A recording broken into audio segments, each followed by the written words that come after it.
Nah itu Pak. Oke, sebentar.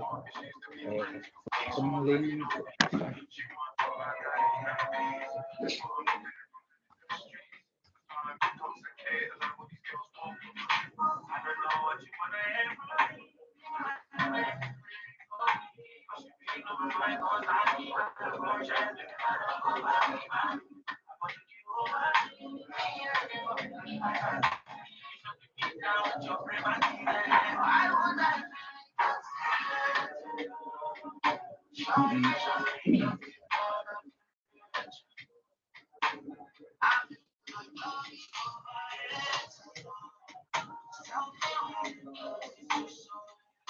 Ada error terakhir, error di mana ini? Di tweet. Itunya Pak ya? di Could not convert string to float. Oh iya, karena tanggalnya ini, date-nya dia masih menganggap sebagai string. Karena kalau kita gunakan Panda, ya Pandas ya, ini kan kita pakai Pandas. Pandas itu dia nggak bisa ngambil format objek string, sehingga date ini, kolom ini date, dia error karena dia nggak bisa mengkonvert string menjadi float, karena semua Panda menggunakan float. Dan tanggal, padahal ini formatnya kan tanggal ya, 2013 ya, kalau kayak 13. Kita share aja ya, saya screen bisa kan ya? Bentar. Boleh Pak, bisa. Share your screen.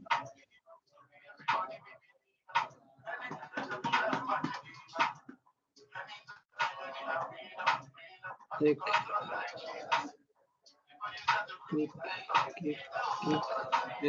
Ini ya, udah kelihatan? Iya Pak, benar. Udah Pak. Jadi kalau dilihat di sini ya, value error, not convert string to float, gitu ya. Jadi pada kolom date ini semuanya kan formatnya dari sana udah begini ya. Iya Pak. Kita perlu ada beberapa option. Option pertama, kita convert for date ini, kita convert menjadi format date time, gitu ya. Format date time, oke. Jadi nanti kita ada sedikit perubahan kalau kita mau pakai ya, kalau kita mau pakai date ini, pakai, nanti ada sedikit perubahan di waktu kita load data di sini. Ini kita ada sedikit perubahan. Itu option yang pertama. Sorry Pak, tadi saya lupa catat Pak. Option yang pertama, tadi mau mengubah date dengan mengubah. Ini kan masih formatnya string ya. Kita rubah jadi date time. Oh, jadi date time, oke. Karena kan di sini pesannya dia nggak mau kan, could not convert string to float, ya kan? Padahal ini kan bukan float, ini juga ini string, tapi dia pengennya float. Padahal ini bukan float juga. Ini format datanya adalah tahun, bulan, dan tanggal. Gitu. Jadi pilihan pertama kita bisa rubah ini menjadi format date time. Ya, ini objek masih string, bukan tipe datanya bukan format date time. Itu opsi yang pertama. Kalau ini kita nanti rubah jadi format date time, ya, tanggal dan waktu, maka nanti ada sedikit perubahan di sini ketika kita load data. Ini nanti kita ada sedikit perubahan di sini. Itu option yang pertama. Option yang kedua,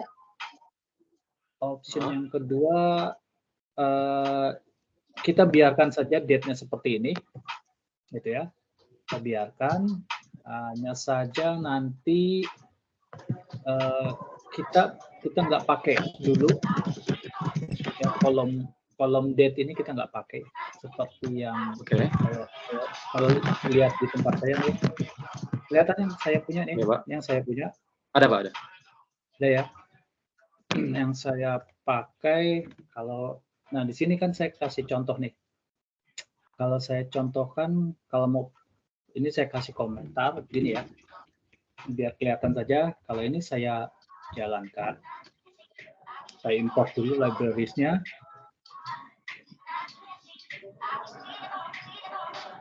Lalu sebentar, dia agak nggak tahu udah lama kenapa ya Google Apps. Oke, lalu kalau saya load datanya, ini saya komen ya dari sini. Ini saya komen. Oke. Jadi saya ambil saja mirip apa yang Faris lakukan tadi. Oke. Ini saya jalankan. Maka saya akan punya data dengan kolom 10. Ya. Ada 10 kolom. Ya, kalau kita lihat ada seperti ini isinya. Ya. Iya, Pak. Ini tanggal gitu ya. Tapi kalau ini saya pakai convert ya. Saya akan gunakan indeks kolom date. Jadi kolom date ini akan jadi indeks kolom, akan jadi key. Gitu. Dia akan menjadi indeks. Lalu kita akan parse menjadi date time. Ini suatu format yang merubah semua format string menjadi date. Di parse tadi ya, Pak? Nah, jadi dia di parsing berdasarkan bulan, tanggal, tahun, ya kan? Karena kan format date-nya gini ya, tahun, ini bulan, dan ini tanggal. Dan jadi nanti dia akan melakukan parsing. Parsing itu dia akan ngecek, lalu dia akan pisahkan mana yang bulan, mana yang tahun, mana yang tanggal. Ini parsing. Oke. Kalau kita coba kita running, ya, hasilnya akan sama, beda, ya. Kelihatan di sini berkurang ada jadi 9. Ya. Karena ada satu kolom yang menjadi indeks. Ya, kalau kita view, ini kan tadi ini ada kolom angka 0 sampai 4781. Ini indeksnya. Tapi kalau kita sekarang pakai yang seperti ini nggak ada nih. Ya, kalau kita lihat ya. Sekarang indeksnya adalah date. Ya, maka itu sekarang ada 9. Kalau tadi 10. Ya, sekarang date ini sudah menjadi indeks. Kalau saya jumlahnya hilang ya, Pak? Ya, sampai hilang. Saya nggak punya indeks kolom. Artinya setiap file, setiap record data itu mereka nggak punya indeks.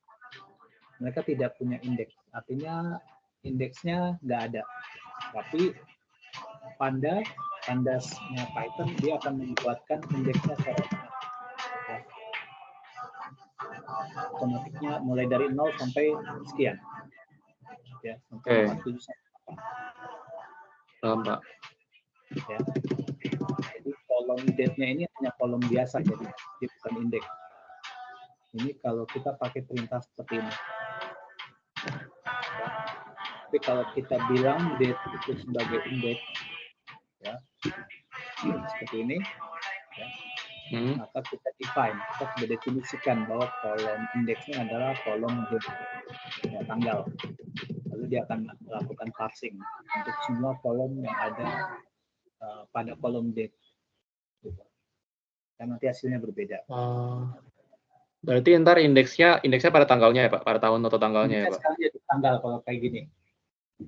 Oke. Ya, kalau kayak gini kolom tanggal dia menjadi indeks. Ya. Kalau dilihat describe dia jadi indeks. Ya. Itu perbedaannya. Oke, Pak. Ya. Dan tampilannya juga sudah berubah kan? Berarti kan enggak? Kalau tadi kan ada backslash, ya kan? Ada backslash. Sekarang jadi minus gini kan? Karena dia sudah bisa parsing mana yang tahun, mana yang bulan, mana yang tanggal. Oh, dia sudah tahu, dia sudah mengidentifikasi angka-angkanya itu ya, Pak? Ini sudah jadi format date time ini. Karena sudah kita parsing dengan date. Gitu.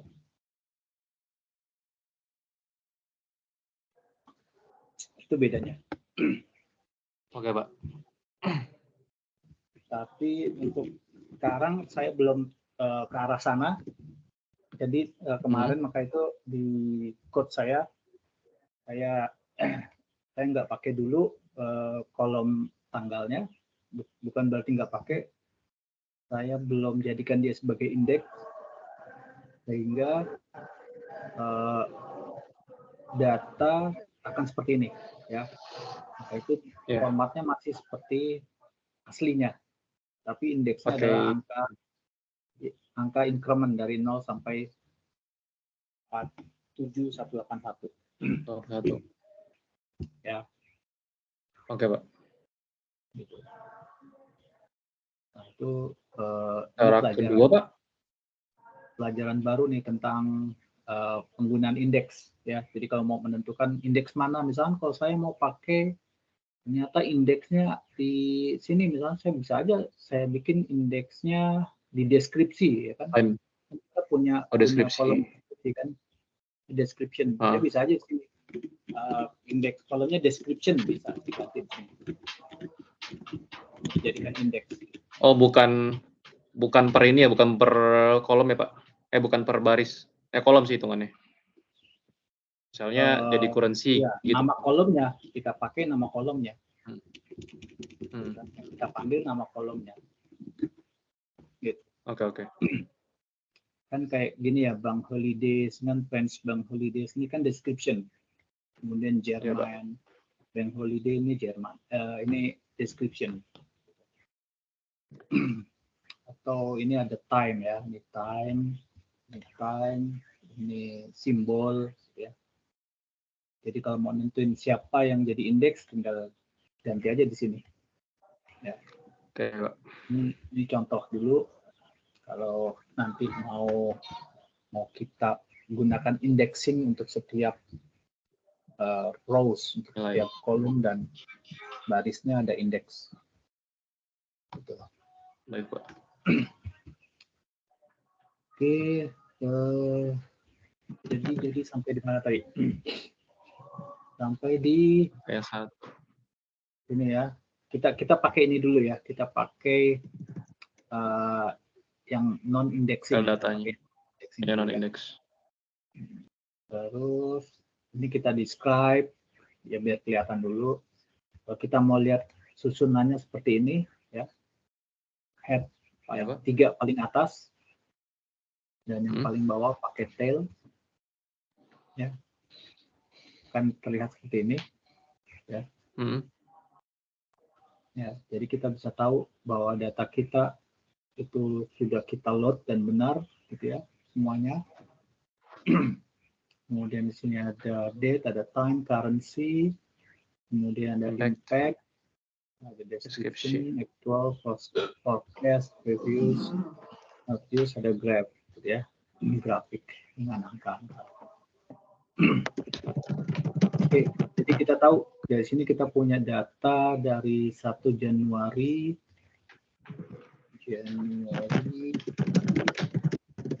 sampai 1 September 2017. Kemudian kita sering lihat di sini ada none. None itu artinya non value ya, kosong. Artinya mereka nggak punya data forecast-nya. Nah, ternyata saya temukan waktu saya ngobrol sama ChatGPT. Ya, jadi teman ya, Pak? Jadi teman baik banget dia. Kita minta apa aja dikasih sama dia. Tapi kadang blow on juga dia gitu. Ini kok kadang error, suka ya? hilang-hilangan, Pak. Saya kan ini, Pak, kalau kode dari black box, Pak. Iya. Kalau kode dari black box saya. Kok saya error gitu kan? No, I got an error gitu ya. Bla bla bla. So, dia terus minta maaf untuk confusion gitu. Untuk bingungin gitu. Maaf dia, feel guilty dia ya, Pak ya. Jadi kan sebenarnya kayak gini-gini termasuk proses pembelajaran juga buat dia. Ini kan feedback juga buat dia. Suatu saat nanti dia nggak bisa lebih baik gitu ya. Ini kayak gini-gini dia belajar. Dia ada istilahnya auto relearning gitu ya. Retraining dan relearning gitu ya. Jadi dia bisa belajar dari kesalahan dia. Iya, Pak. Jadi ini saya diskusi ayam sama dia. Ya. Tanya apa semuanya. Kayak saya tanya, kenapa sih kok Pak perlu Ini kemarin berapa?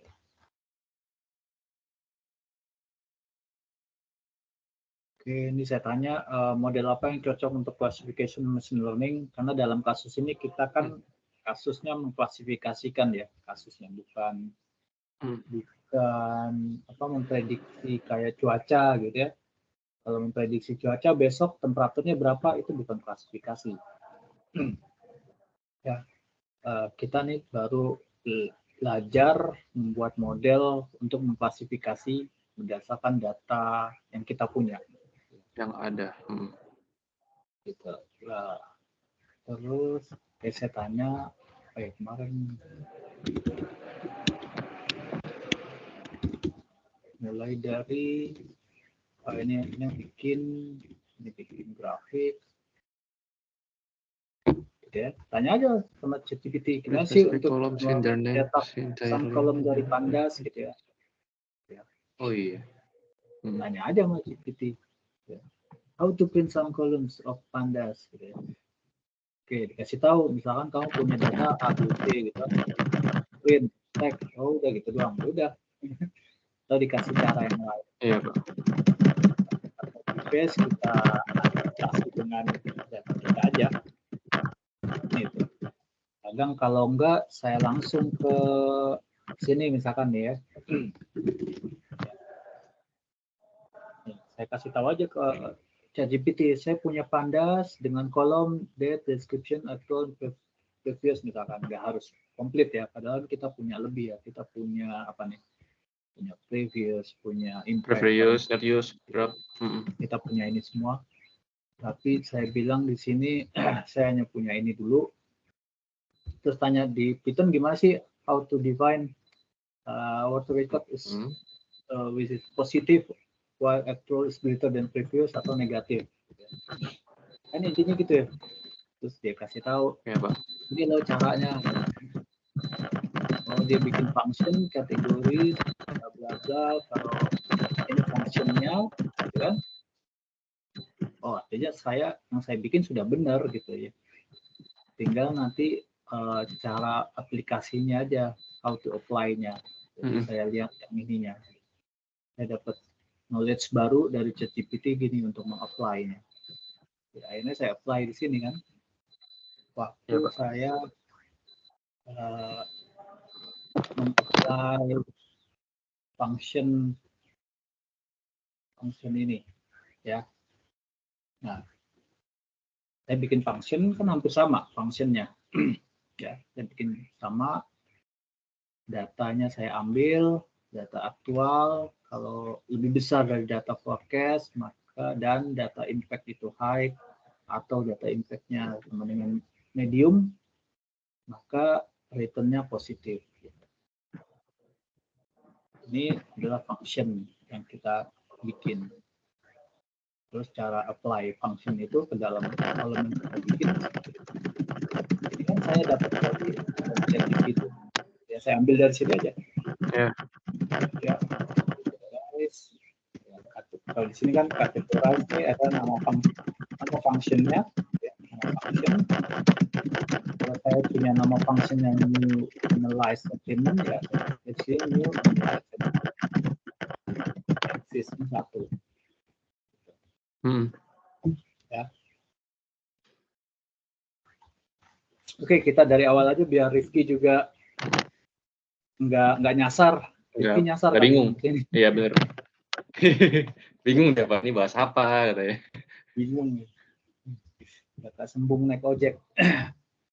Agak nyambung Jack gitu ya. Oh, golok dong Pak. Oke, jadi awalnya gini. Berawal dari saya punya data set itu saya ambil dari factory, itu saya ambil dari kalender ya. Jadi ini teman-teman bisa kok ganti, misalkan saya melihat minggu ini ya, atau itu this week. Oke. minggu ini ya, minggu ini nih mulai dari Senin, Selasa ya. Ini kan belum ada ya, masih kosong. Tapi kalau saya lihat belajar dari data sejarah, berarti saya lihat this month atau ada berarti last week aja dulu deh, yang deketan gitu ya, last week minggu lalu ya, minggu lalu kan sudah ada nilainya nih ya, ada actual, ada clock. Iya, Pak. Ini ada berita-berita tentang ekonomi dari sisi currency, dari sisi nilai mata uang. Ya. Terus kalau bisa difilter, kalau saya tertariknya sama yang impact-nya tinggi saja. Saya bisa pilih impact-nya tinggi saja atau yang medium.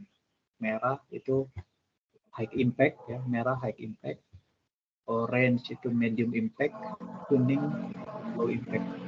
Misalkan saya tertariknya dengan yang high impact gitu ya. Atau kalau mau lihat semuanya tinggal di checklist ini semua. Kemudian event type-nya juga bisa dipilih gitu ya. Saya nggak tertarik dengan apa ya. Tapi ini semua akan pengaruh gitu. Makanya saya biarkan saja. Kalau misalkan ini semuanya bisa dimodifikasi ya. Review sama Faris bisa filternya. Terus currency-nya, kalau saya hanya tertarik dengan euro dan US dollar, gitu ya, maka saya checklist dan euro dan US dollar. Kalau misalkan sayang rupiah nggak ada di sini, Indonesia rupiah nggak ada, Pak. Nggak ngaruh Pak sama dunia Pak. Kali aja suatu saat nanti ngaruh gitu lah. Kita nggak tahu. Amin Pak, mana tahu Pak. Gitu ya. Tapi bentar dulu Pak, Rifki udah tahu nih Pak apa belum Pak? Kenapa? Ini pengaruh itu berita sama mata uang ya Pak? Iya, berita pengaruh dengan mata uang. Jadi kalau teman-teman lihat yang menggerakkan nilai tukar misalkan rupiah dengan dolar atau euro dengan dolar, yang menggerakkan itu sebenarnya dari sini. Teman-teman belajar tentang finance gitu ya. Saya juga baru tertarik dengan dunia finance, dengan dunia saham, dengan dunia forex. Itu ya belajar berkat COVID. Berkat COVID jadi belajar. Jadi gabut ya Pak, tapi gabutnya bermanfaat ya Pak. Habis di lockdown gitu ya. Ya bersyukur sih kita di sini lockdown masih dapat gaji, dikasih masih bisa makan gitu ya. Masih bisa nyari duit walaupun online. Akhirnya kita cari yang positifnya. Udahlah apa ya gitu ya. Di Indonesia juga kayaknya sejak COVID juga rame kan. Muncullah robot trading, yang jualan robot trading, jual. Iya Pak, mulai naik soal saham Pak. Iya, banyak yang juga sampai kawan saya ada yang kena juga tipu investasi bodong gitu kan. Ya itu trading lah. Ya itu makanya belajar dari situ, perlunya pengetahuan, perlunya ilmu kan gitu ya, supaya kita nggak dibodohin sama orang bodoh. Dibodohin sama orang bodoh gitu. Lebih ke orang cerdik sih Pak. Jadi saya belajar tentang finance, saya belajar tentang saya ngamatin berita gitu ya. Terus dari mana sih, saya penasaran dari mana sih kok uang forex kan juga banyak orang sharing tentang video tentang forex, tentang saham gitu ya, tentang kripto apalagi gitu ya. Saya ikutin, saya baca. Terus saya pengen tahu gitu ya, saya pengen tahu dari mana sih angka-angka ini kok bisa bergerak gitu ya. Kalau teman-teman lihat di ini ya, ini kelihatan nggak nih? Kelihatan ada Pak? Ada. Ini kan kita pergerakan per menit ya, bergerak ya per 5 menit kan ada pergerakan. Memang sih kecil gitu. Tapi kalau dilihat dari time frame-nya daily itu ya, harian gitu ya. Ini per hari, ini per minggu, ini per bulan gitu, ada pergerakan tuh ya. Dari mana sih angka yang bisa gerakin apa nih namanya bahasa Indonesia nya? Kalau istilahnya sih candle bar gitu ya, candlestick ada yang bilang karena kayak lilin gitu ya. Siapa sih yang gerakin angka-angka ini? Grafiknya gitu ya? lah. Grafiknya ini siapa yang bisa bikin gerak? Gitu ya. Terus akhirnya saya baca-baca forum, ketemu forum, jatuh akhirnya saya ke sini gitu ya, jatuh ke sini ketemu gitu, ketemu sini. Terus saya pernah bikin program juga, saya sedang bikin machine learning untuk ini sebenarnya machine learning saya. Ini tombol-tombol ini adalah tombol yang terhubung ke machine learning saya. Jadi kalau saya klik connect and train, dia akan mengirim semua data ini. Ya. Kan setiap candle bar ini punya nilai. Baik, kalau saya zoom bisa nggak ya? Baik, kalau saya zoom, ya saya zoom gini. Langsung kelihatan ya.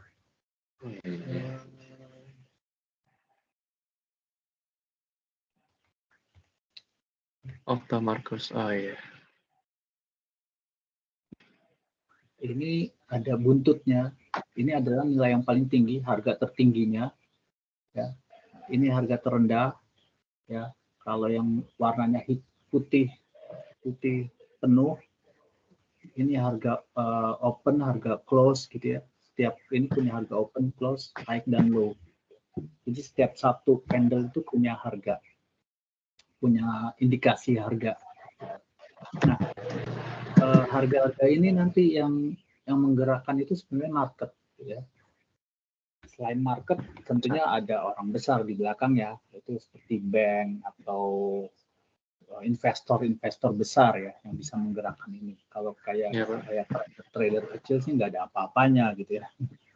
Justru kan trader kecil itu mereka mencari opportunity dari setiap pergerakan ini. Bayangkan kalau dia tahu, misalkan kalau ini kita tutup gitu ya, kita misalnya ada di posisi ini.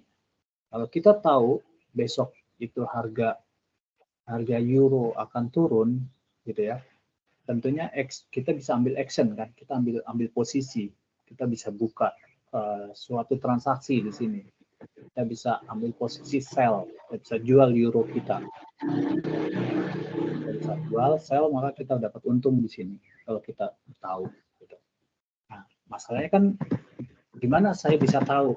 Saya bikin machine learning, saya bikin tombol button, di sini ada machine learning-nya, nanti hasilnya dia akan bisa memprediksi, prediksinya, kemudian dia bisa kasih tahu mana prediksi yang terbaik, rekomendasinya nomor 1, nomor 2 apa, ini bisa saya lakukan. Ya, nah, ini soal bagian proyek besar saya, dan saya demokan nanti. Saya perlu jalankan dulu machine learning saya.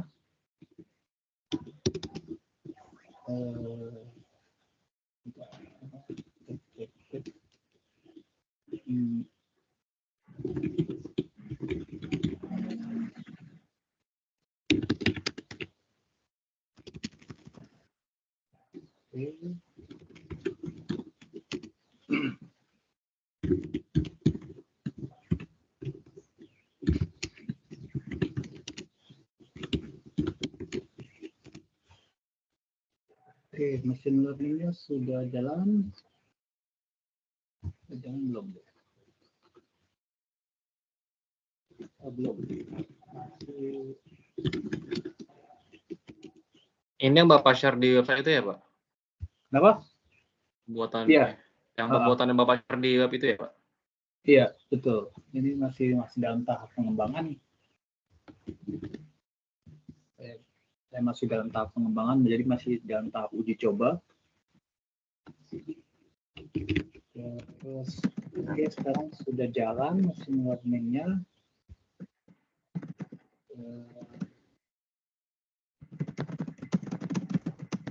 Kalau ini saya misalkan saya ganti, ya, saya ganti the daily, gitu ya. Saya klik connect and train, ya. teman-teman lihat. Ini mesin learningnya lagi jalan, dia sedang melakukan training. Ya. Dia lakukan training. Ini saya pakai GPU ya, jadi biar lebih cepat. Karena kalau nggak pakai GPU lama sekali. Jadi tinggal copy selesai baru selesai hasil training. Jadi dia data dari sini tadi dari MetaTrader ini dia ambil data selama berapa ribu candlestick terakhir, lalu dia kirim ke sini, lalu dilakukan training. Dia masih melakukan training sampai berapa? Dia sampai batch 100 kalau nggak salah. Sebenarnya kalau mau cepat sih bisa aja bikin 10 gitu ya. Ini saya tadi nggak rubah settingnya. Apanya Pak bikin 10? Jadi ini kemudian dilakukan testing phase. Nah, dia sudah bisa hasil prediksi dan sudah selesai. Jadi ini hasilnya nih. Jadi summary-nya dari hasil machine learning dia bisa tahu ini adalah pair-nya untuk USD, time frame-nya daily. Dia bisa tahu ada last consolidation-nya apa, sedang bearish. Nanti ada istilah-istilah bearish, bullish nanti teman-teman. Ini istilah di finance trading gitu ya. Kalau bearish itu artinya trennya menurun, kalau bullish trennya naik. Kemudian model yang terpakai, modelnya LSTM. Ya, modelnya LSTM, kemudian tingkat akurasinya sampai 98,98. Ini sebenarnya saya masih kurang puas. Padahal kata orang kalau di atas apa tuh, Pak? itu tingkat akurasinya, tingkat akurasi prediksi dia. Gitu, tingkat akurasi. Maksudnya Bapak tuh kurang puas karena apa tuh, Pak? Kalau yang bagus berapa persen sih, Pak? Karena saya kepinginnya bisa di atas 99%. Gitu aja sih. Padahal tadi umumnya orang bilang 90% udah bagus ya. Udah bagus. Nggak tahu. Karena sih memang nggak mungkin sampai 100% tuh nggak mungkin. Yeah. Nggak mungkin. 90, di atas 90 katanya sudah bagus sekali gitu ya. Terus ini bla bla bla gitu ya, ini hasil prediksinya ya. Dan ini contoh-contoh actionnya saja gitu ya. Ini baru berdasarkan karakter data yang ada di sini saja. Jadi kalau saya show prediction itu, dia bisa prediksi akan seperti ini nanti bentuknya. Ya. Okay. Jadi dia sudah bisa memprediksi akan terbentuk seperti ini. Nah, ini semua kan prediksi ini masih 98,9 sekian persen gitu ya. Jadi kalau kita tahu akan bentuknya seperti ini di hari berikutnya, ini kita bisa mengambil action kan gitu ya. Nah, ternyata dari pengalaman saya dengan machine learning yang saya buat dengan akurasi 98% sebenarnya sudah cukup bagus. Tapi saya pengen tingkatkan lagi dengan adanya news. Nah, saya punya news di sini, ya. Ini kan ada news ya. News di sini sebenarnya sama dari yang ada di sini, ya, sama dengan yang di sini. Ya. Ini muncul yang ada di sini, saya bisa tarik, saya taruh di sini, ya.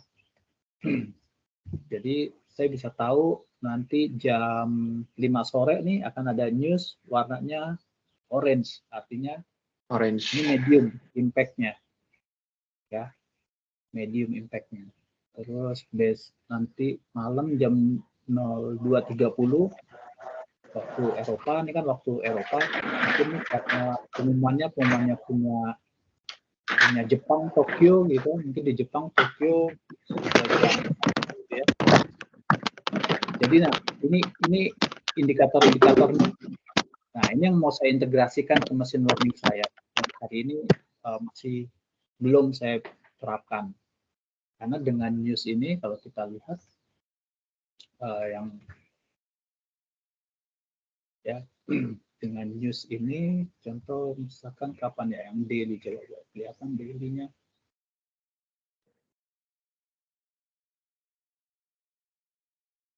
Daily newsnya mana? Hilang ya daily. Jadi kalau apa kelihatan nih. Oke, pakai apa aja deh. Ya, misalkan yang udah lalu nih ya, ini udah lalu. Ini warnanya abu-abu, grey, tapi nggak terlalu penting. Tapi kalau kita lihat mundur, ada nggak yang merah di belakang? Nggak kelihatan. Nggak ada, Pak. Nggak ada, karena dia cuma sampai sebatas ini doang buat menghemat memori. Tapi kalau kita lihat di sini, seminggu yang lalu ada yang merah nggak? Nah, ini yang merah nih, misalkan tanggal 27. Tanggal 27 November ya, jam 18 ya. Jam 18. Ini saya sudah setting jamnya Eropa ya, disesuaikan server saya ya. Oke, kalau nanti teman-teman pakai Indonesia berarti nanti diganti. Indonesia itu GMT plus 7 ya. Nih, Jakarta. Gitu ya. Jadi nanti berubah kalau nanti ini dijadikan Jakarta, maka di Jakarta jam 22 akan ada berita penting. Ya, tanggal 28 kemarin. Gitu ya. Oke. Sekarang kita kembaliin dulu ke sini. Ya, sesuai dengan server saya. Ya, jadi tanggal 28 kemarin ada berita penting, ada impact penting jam 18 gitu ya. Kalau kita view isinya ya, ada conference board. Ya, source-nya dari sini isinya seperti apa, ada semua di sini. Kemudian yang kita sebenarnya tertarik adalah angka-angka ini nih, angka actual, angka forecast dan angka previews. Ya. Nah, ini angkanya 102, di sini 101 forecast-nya. Kemudian previousnya 99. Nah, kira-kira akan berdampak seperti apa sih buat US dollar kalau kita punya angka seperti ini, gitu ya. Kalau menurut efeknya, di sini dikasih tahu efeknya. Usual effect, gitu ya. Aktual, kalau nilai aktualnya itu lebih besar dari forecast, ya, artinya kalau ini lebih besar dari forecast, maka apa katanya? Maka good untuk currency-nya, gitu ya. Ini bagus US dollar. Ya. Jadi kebetulan ini lebih besar, ya, aktualnya lebih besar dari forecast. Jadi ini nilainya lebih bagus, artinya dia bagus buat US dollar. Nah, sekarang kita lihat US dollar tanggal 28. Ya, kalau kita lihat grafiknya di sini. Tanggal 28 jam berapa tadi? Ingat ya? Jam 18 ya. Jam 10. Jam 12 yang merah, Pak. 18 di server saya disesuaikan. Ini saya sudah sesuaikan dengan server. Kalau nanti di Indonesia tinggal ganti, sesuaikan dengan server Indonesia. Gitu ya. Kebetulan ya, Pak, ya, Pak. Server saya ini GMT plus 3. Tanggal 28 November jam 18. Tanggal 28 itu adanya di 28, ini 21, 23. 3 masih terus ke sini. Nah, 28, 29. Oke. Nah, pas di sini. Teman-teman lihat ya? Oke, kalau saya zoom ya. Boleh, Pak, di zoom lagi, Pak. Di bawah tuh ada tanggal 28 kan? Kelihatan? Oke, ada tuh ya agak blur. Agak blur ya. Ini udah paling saya zoom. Apa. Di bawah itu kalian bisa lihat tanggalnya di sini nih. Di bawah sini. Ya. Ini 24, kan? 27, 28, kan? Jam 12, jam 16. Nah, di sini terjadi perubahan, ya kan? Kalau dilihat setelah berita ada kenaikan kan. Ini kalau time frame-nya saya rubah deh di H1. Ya, kelihatan per jam. Per jamnya.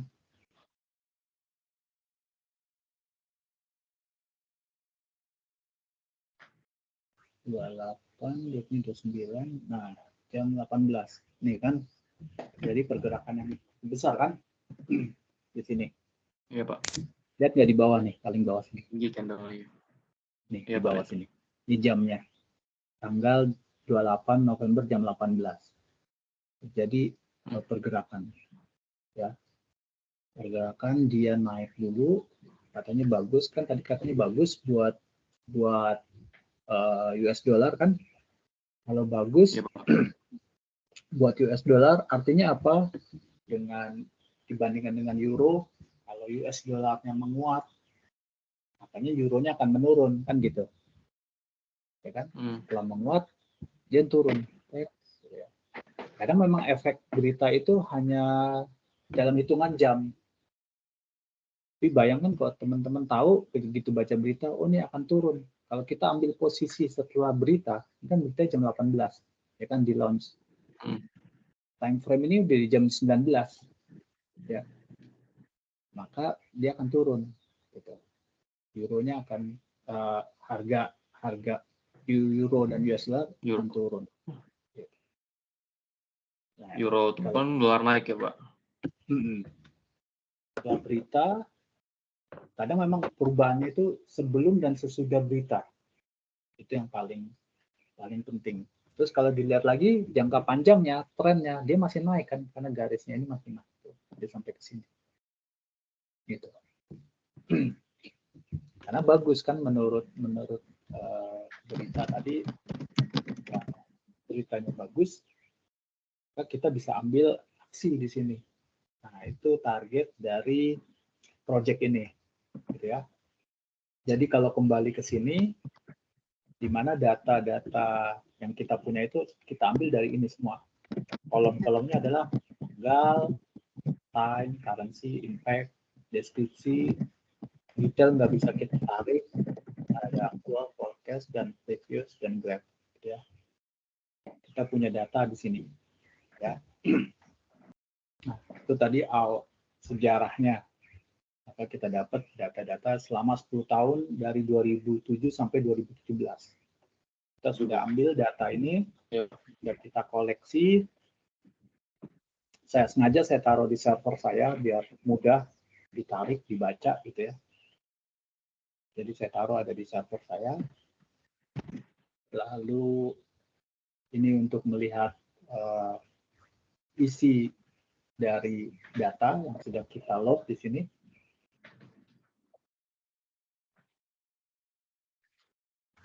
Nah, ke sini ya. Oke, terus ini data head-nya kita mau lihat 3 ya, yang paling atas dan 5 yang terakhir. Kalau mau lihat 10 teratas tinggal ganti 10. Ya. Kalau mau lihat 10 yang terakhir tinggal ini ganti 10. Ya. Nah, di sini kita masih dapat semua currency ya, karena memang kita tarik data dari sini. Nanti bisa kita filter. Ya. Nah, setelah itu kita perlu exploring dulu, kita mau tahu dulu exploring datanya, kemudian kita akan lakukan cleaning data. Kita explore, di sini kita mau lihat description-nya, ada berapa sih yang istilahnya description trade balance itu ada berapa, unemployment rate itu ada sebanyak ini, kemudian berita tentang natural gas storage ada sebanyak 557 gitu ya. Ini kita explore data, lalu saya mau tahu ada berapa sih impact yang high, yang low dan medium ya. Ternyata dari sini kita bisa tahu yang medium ada 17.000 ya, yang low ada 16.000, yang high ada 10.000. Lalu biar kelihatan visualisasi, saya bikin visualisasi ya. Ini aja saya juga nanya dari mana, dari ChatGPT. Oh, berarti lebih didetailkan lagi ya Pak, tampilan datanya? Lebih Iya, dibuka lagi? kalau gini kan lebih visual kan. Kalau kayak gini kan susah Iya kita Pak. ngingetnya, ya kan? Manusiawi, karena Iya, lebih susah. soalnya kan banyak Pak Lebih datanya Pak. angkanya juga kayak angka telepon, itu angka forecast, angka togel, gitu kan? Saya aja nggak ingat angka-angka ini. Tapi kalau ngeliat gambar gini kan paling nggak visualisasi kita terlihat jelas. Oh, yang high tuh segini, yang low warnanya hijau, medium warnanya kuning, kan kita sesuaikan. Jadi biar kita tahu. Nah, bayangkan kalau kita kita fokus misalkan yang di high impact, ada sekitar di atas 10.000 kan.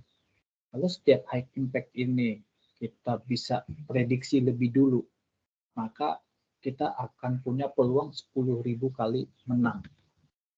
Ngerti nggak? Kalau kita, ini kan impact ini akan pengaruh tadi ya ke sini ya. Kalau tadi teman-teman lihat ya di sini kan, ini kan punya impact nih kan. Kalau kita tahu impact-nya, kita bisa prediksi impact dengan berita yang ada, gitu ya. Dan kita tahu setelah impact itu akan pergerakannya kemana, gitu ya. Maka kita bisa ambil posisi, kita bisa buka posisi di mana setelah terjadi news, ya, setelah muncul news, gitu ya. Nah, di sini kan dari 10 tahun terakhir saja nih ya, dari 2007 sampai 2017 kita punya ada di atas 10.000 transaksi, 10.000 berita. Artinya kita bisa bikin 10.000 transaksi kita prediksinya benar.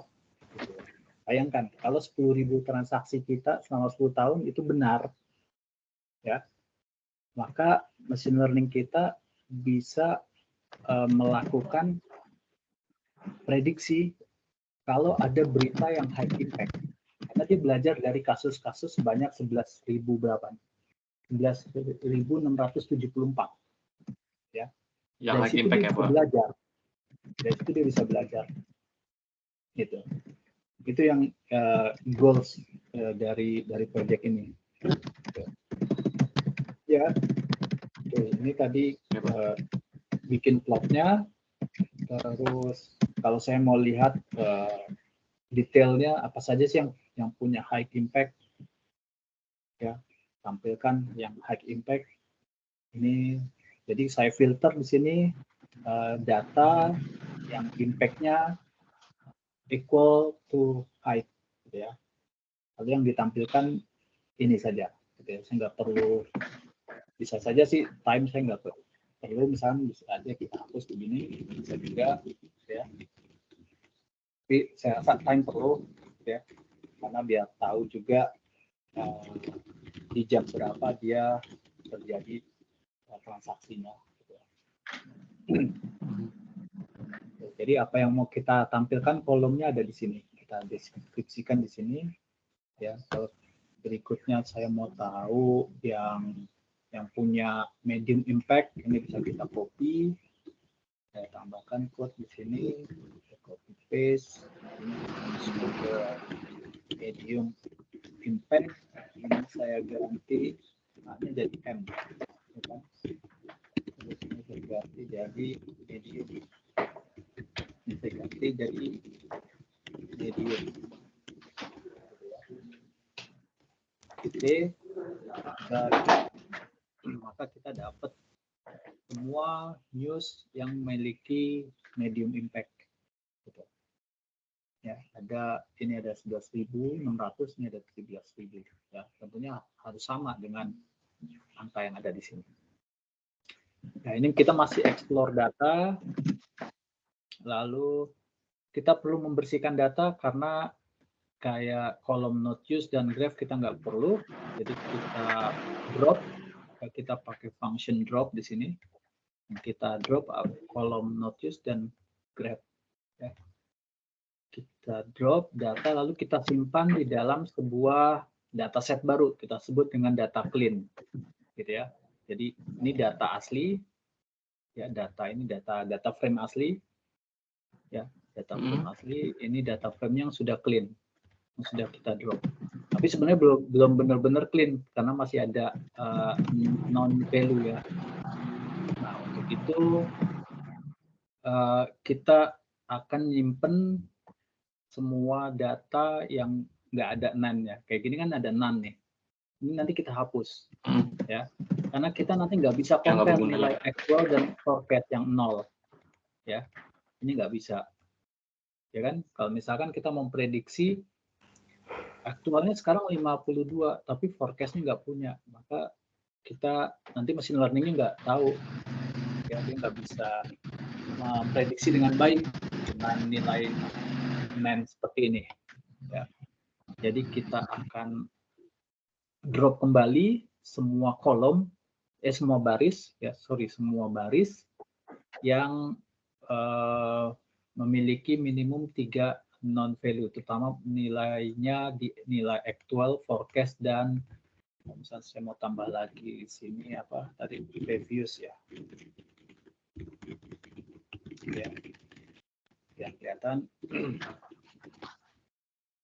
kan previous ya, munculnya di bawah sini.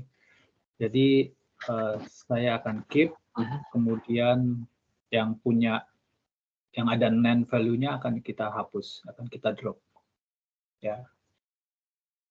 Kita jalankan ini, kemudian kita cek dulu apakah ada NaN value atau enggak, ya. Kita lihat ya, setiap kolom sudah nggak ada NaN value, ya. Ini juga saya nanya dari Google, dari ChatGPT. Oh, pokoknya dia teman hebat lah. Teman baik buat ngerjain project gitu ya. Mana sih? Baik gue, Pak. Lebih pintar. Teman setia ya.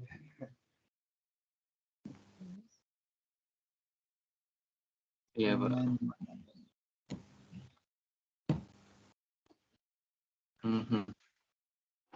Nah, berarti yang punya Bapak itu yang namanya bilang Bapak Clean ya, Pak? Kenapa? Kenapa? Berarti punya Bapak itu yang NaN-nya Bapak clean ya, Pak? Iya, semua NaN value saya clean, saya drop. Ya, karena nanti akan menjadi bias buat machine learning. Ya. Jadi semua itu akan jadi bahaya buat machine learning. Nanti machine learning kita performance-nya nggak baik. Gitu. Gara-gara ada yang karena ada non value. Ya, bayangkan saja, imagine misalkan kalian belajar matematika gitu ya. Coba bandingkan satu dengan sesuatu yang nihil. Kalian gimana cara membandinginnya? Apakah satu lebih besar atau lebih kecil dengan sesuatu yang nihil? Pasti bingung. Manusia aja bingung, apalagi mesin. Ya kan? Kita aja manusia gitu ya. Coba deh misalkan Faris atau Rifki bayangkan dikasih dua nilai. Ya. Apakah 5 lebih besar dari X, tapi X-nya ini angkanya nggak jelas. Ya. X ini kosong. Gimana kita bisa tahu kalau angka 5 ini lebih besar dari X? Sedangkan X-nya kita nggak tahu nilainya berapa. Ya kan? Betul nggak? Benar nggak? Bingung kan? Nah, itu yang bikin machine learning nanti performance-nya nggak bagus. Sehingga saya putuskan di sini juga, itu juga ya dari ChatGPT, performance machine learning saya nggak bagus. Coba cek lagi NaN value. Kalau masih ada NaN value, sebaiknya dihapus. Kata ChatGPT gitu, ya udah. Checking dulu, nanti cek NaN itu gitu ya. Lama saya nggak pakai, hanya kasih tahu begini cara ngeceknya, terus gimana counting, terus ini kalau pakai NumPy kita pakai Pandas, belum pakai Pandas udah pakai ini, copy paste aja taruh sini. Ya kan? Ini salah satu skill namanya yang disebut dengan problem solving skill. Ya. Jadi teman-teman ketika ngerjain project, kita punya skill baru yang disebut dengan problem solving skill, yang itu nggak diajarin di kuliah. Dapatnya dari mana? Dapatnya dari ngerjain project-project seperti ini. Gitu. Jadi kalau kalian ngerjain project, maka itu saya kalau tiap ada tugas, saya minta teman-teman mahasiswa tuh ngerjain tugas. Karena sebenarnya belajar yang sesungguhnya itu ketika mengerjakan tugasnya itu. Di situ dapat soft skill baru. Salah satunya itu problem solving ini. Gitu. Karena kalau teori saja gampang kok. Ini tinggal belajar, baca, selesai. Gitu. Tapi soft skill kayak gini nggak dapet. Oke. Sampai di sini ada yang mau ditanya? Rizky atau Haris? Belum, Pak. Belum ya? Oke. Tadi kita sampai sini ya. Kita sampai di menghapus semua value NaN yang ada di dataset kita. Ini kita bersihkan. Terus kita cek lagi di sini. Ya. Kita sudah nggak ada di sini. Kalau masih ada berarti ada script yang salah di sini. Ya. Perlu dibersihkan lagi. Sebersih-bersihnya. Pakai pembersih juga boleh. Oke, kalau data sudah bersih, artinya data sudah siap dieksploitasi ya, terserah mau diapain, mau dibikin machine learning gitu ya. Intinya data sudah siap. Ya, di sini data kita bilang sudah siap. Ini kemarin saya bikin catatan saja karena saya nemukan ada beberapa istilah yang saya nggak ngerti, kayak MPC, Official Bank Rate ini punya efek impact yang besar sekali gitu ya. Jadi makanya saya bikin notes di sini. Karena official bank ini memang mereka lah sebenarnya juga the man behind the gun gitu ya. The man behind yang menggerakkan kurs mata uang gitu ya. Mereka ini gitu ya. Official bank rate. Mereka kalau ngeluarin besok bank rate-nya mau dinaikin, wah udah. Misalkan Bank Indonesia gitu ya, official Bank Indonesia bikin pengumuman tentang rate rupiah dengan dolar gitu ya. Nah, itu pengaruh gitu. Pasti pergerakannya besar itu. Ya. Makanya saya bikin catatan di sini.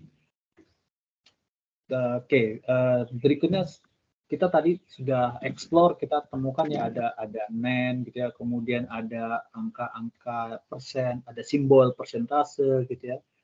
Kemudian ada simbol K, kilo gitu ya, ada simbol M, ya, million gitu kan. Nah, kayak gini-gini kan ini semuanya harusnya berupa angka. Kan ini angka actual, forecast, dan previous kan harusnya ini angka semua. Tapi ada simbol kadang ya, kalau tadi lihat di sini kan juga gitu ya. Ada simbol, ada K, ada percentage, kemudian ada billion, ada million, kemudian ada tanda-tanda kayak gini nih. Nah, kayak gini ini perlu kita bersihkan nih. Artinya perlu kita convert angka-angka ini. Ya, ada billion, terus ada apalagi ada M. Ya, ini tadinya saya waktu bikin machine learningnya kok error terus, ketemu angka-angka gini dia nggak kenal. Maka itu saya kembali mundur ke sini. Jadi ternyata kita perlu cleaning dulu. Saya bikin function clean and convert. Tadinya sebelum saya bikin ini, saya belum bikin function ini. Tadinya saya langsung ke data processing. Saya kira data sudah oke gitu ya. Saya langsung bikin ini kan. Ternyata begitu melakukan komparasi perbandingan data aktual dengan data forecast, ya misalkan di sini ada data aktualnya mana yang ada K ya. Nah, data aktualnya misalkan 22K, forecastnya 21K. Kalau kita kan tahu ya manusia, K itu kan kilo ya. Kalau ini ribu kan, iya, 22.000, ini 21.000, kita tahu. Tapi mesin learning nggak tahu, dia nggak bisa ngebandingin 21K dengan 22K, dia bingung gitu ya. Atau yang lain di sini ada 218K, ini 219K kilo gitu. machine learning nggak bisa. Saya terbentur di sini waktu itu. Ya, jadi ada muncul pesan error, dia nggak bisa mengcompare atau membandingkan angka ini. Ya, ternyata saya temukan, oh iya berarti angka simbol-simbol ini harus kita bersihkan. Ya, maka itu di sini saya bikin dulu function, saya mundur, saya bikin function ini clean and convert. Ini hanya nama saja ya. Ini juga saya tanya pakai ChatGPT kok. Mana coba? Siapa? Hebat ya, ChatGPT. Mau nih convert text. Opening text processing. Mana ya? Lupa ya. Billion juga.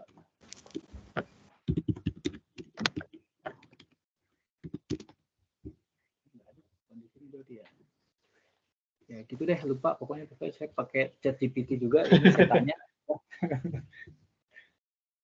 Intinya saya dapat inspirasinya dari ChatGPT, tapi saya punya ide dari saya tanya gimana sih kalau saya mau convert, saya punya value seperti ini, gimana cara menghilangkannya gitu.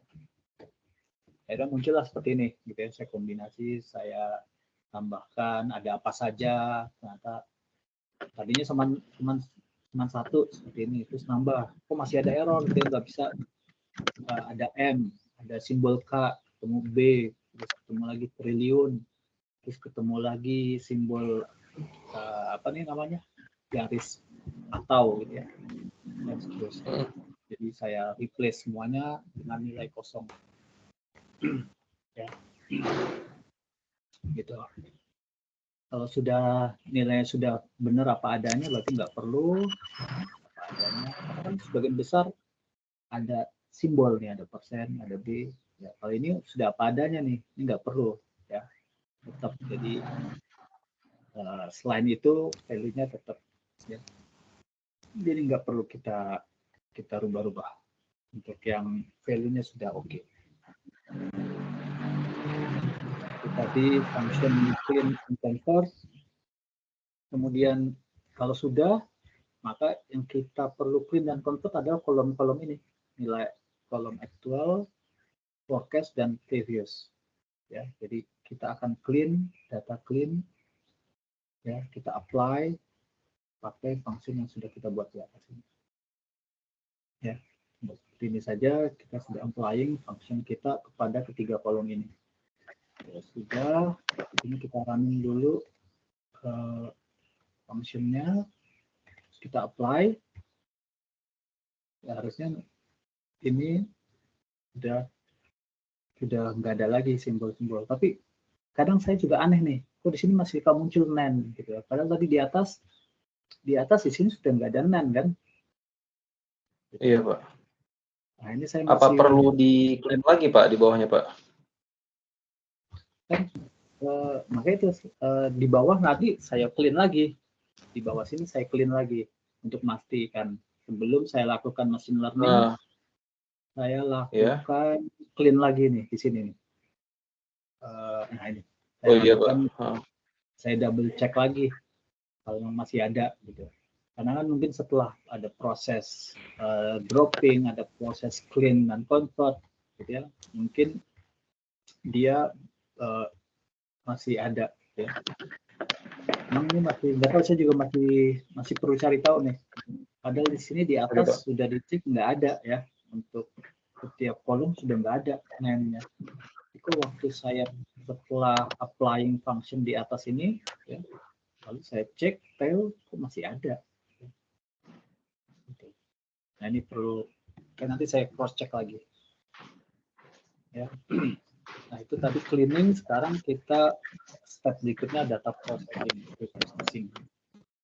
Di pre-processing kita mau proses dari data yang sudah kita punya ini, kita mau bikin satu kolom baru dan kita bisa kasih tambahan gitu ya. Kalau misalkan ini lebih besar atau ini hijau, nantinya ini lebih baik atau buruk ya. Itu dokumen kita. Kemarin kita coba pakai text block library, tapi setelah saya baca-baca, ternyata saya update nih, kita nggak perlu pakai text block library, gitu ya. Kenapa? Karena ternyata text block library dia itu memberikan polarity score, gitu ya.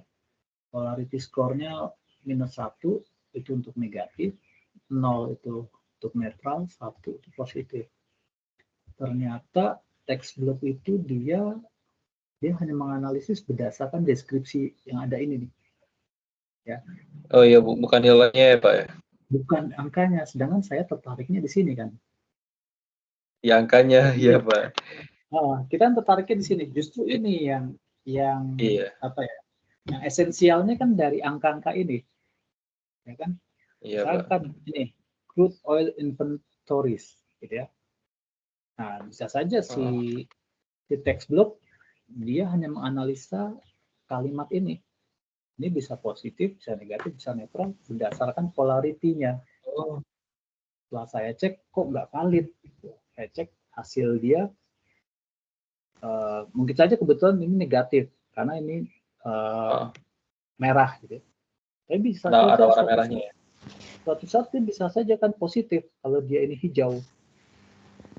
Nah, maka itu text block dia hanya memberikan nilai sentimen berdasarkan deskripsinya saja.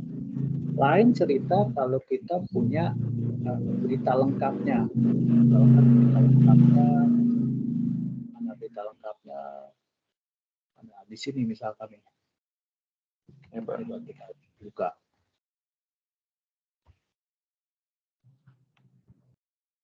Nah, kalau ada berita lengkapnya text block bagus, dia bisa membaca semua berita ini. Ya. Dia bisa menganalisis, gitu.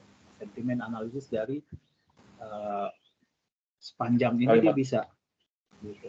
Tapi kalau hanya berdasarkan deskripsi singkat seperti ini, saya rasa nggak cukup nggak cukup signifikan gitu loh dia memberikan ini positifnya negatif gitu. Maka itu di sini saya update. Jadi saya rasa kita nggak perlu pakai text block. Ya. Sejak kita memberikan sentimen analisisnya karena dia hanya berdasarkan news title. Jangan kita sangat ditentukan oleh angka-angkanya. Nilai. Nah, itulah. Jadi siapa itu Pak? Kenapa? Jadi Bapak apain Pak? Bapak pakai apa tuh? Jadi makanya ini saya komentar function ini, saya komen ini nggak jadi saya pakai, yang pakai text block ya. Ya. Nah ini kalau kita pakai text block hasilnya akan beda. Dia memberikan nilai positif, negatif, dan netralnya itu dia berdasarkan title, deskripsi, bukan berdasarkan angka-angka aktual atau angka forecast-nya. Gitu. Jangan kan deskripsi ini terus berulang setiap bulan, setiap tahun ada terus gitu ya. Iya Pak. Setiap bulan ada yang namanya crude oil inventory, terus ada unemployment claim, contoh ya misalkan ini unemployment claims itu ada tanggal 22 November, 16 November, 9 November, 2 November, 26 Oktober. Akhirnya setiap deskripsi, untuk satu deskripsi ini aja nih ya, unemployment claims itu dia bisa berubah kan nilainya ya. Yang ini hijau, iya, Pak. Yang ini merah, negatif. Padahal angka lebih tinggi ya Pak? Iya, betul kan. Tapi kalau text block dia hanya ngelihat ini aja unemployment claims, di nilainya negatif ini. Padahal suatu saat bisa aja positif ketika aktualnya lebih kecil dari forecast. Ini positif. Ya. Jadi kalau kembali ke sini, nah ini nggak saya pakai ini text block sekarang. Ya. Sehingga saya bikin function baru yang saya ambil dari nilai aktual. Ya kita cek apakah nilai aktual itu lebih besar dari forecast. dan apakah impact-nya besar, high, atau medium. Kalau dia benar kondisi ini semua, maka saya beri nilai dia sebagai positif. Gitu. Jadi kalau kembali ke sini, ya contoh misalkan mana nih yang positif, ini misalkan ya, ini 218, ini 219. Ya, kalau aktual less than forecast is good for currency, ya kan? Dalam hal ini sebenarnya ini sudah cukup bagus, ya, tapi mungkin karena nggak berbeda signifikan, kita bisa cek pergerakannya di sini juga bisa kita cek apakah benar, ya. Ini ada di tanggal berapa tadi? Ada di tanggal 30 November jam 16.30. Kita coba lihat. 30 November 16.30. 30 November itu di sini.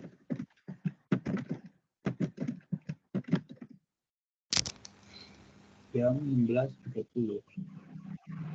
16.30. Ya, nah ini jam 16. Ya. Jam 16.30-nya kalau kita bikin di tanggal 30.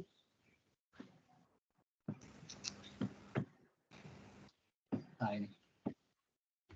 Jadi dia nih setelah berita langsung nyungsep terus naik lagi. Kenapa? Ya teman-teman bisa lihat kan dari ketiga candlestick ini sudah ada perlawanan, tadinya turun langsung naik. Ya. Kenapa?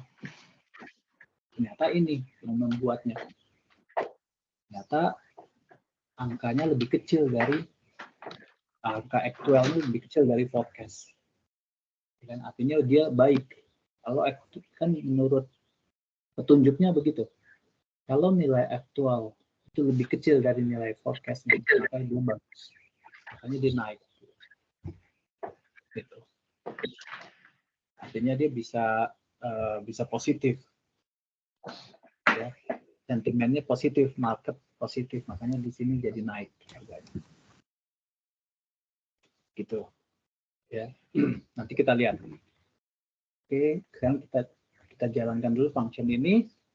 Ya, sudah jalankan functionnya, kemudian kita apply function yang baru ini, ya kita apply dengan kita nambahkan kolom sentimen. Ya.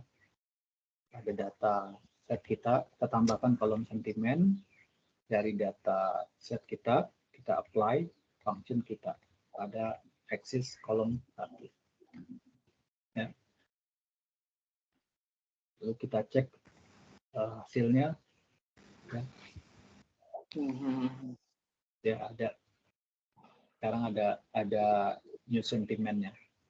Terus, saya mau tahu ada berapa sih jumlahnya yang netral, positif, negatif gitu ya. Jadi didapat ini ada sekitar 6.136